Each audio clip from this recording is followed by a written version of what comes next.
ठाणे विधानसभा मतदारसंघात शिवसेना आमदार प्रकाश सुर्वे आणि त्यांचे सुपुत्र राज सुर्वे यांच्या वतीने अनेक कार्यक्रम आयोजित करण्यात आले। याविषयी शिवसेना आमदार प्रकाश सुर्वे यांच्याशी बातचीत केली आमचे प्रतिनिधी डॅरिल मिरांडा यांनी। पाहूयात।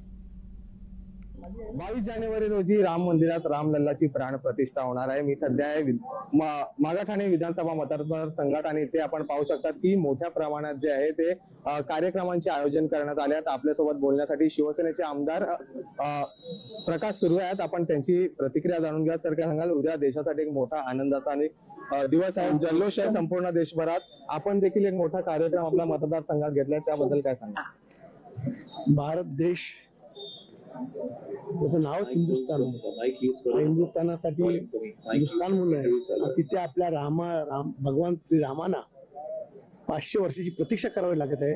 हीच फार खेदाची गोष्ट आहे। ही पंतप्रधान नरेंद्र मोदी साहेबांचं मनापासून आभारी आहे आणि एकनाथ शिंदेचं सुद्धा आभारी आहे। त्याने 11 कोटी रुपये त्या मंदिरासाठी दिले, तिथून लाकडं स्पेशली पाठवण्यात आली आणि आज सर्व आपल्या देशामध्येच नाही जगामध्ये श्रीरामांचं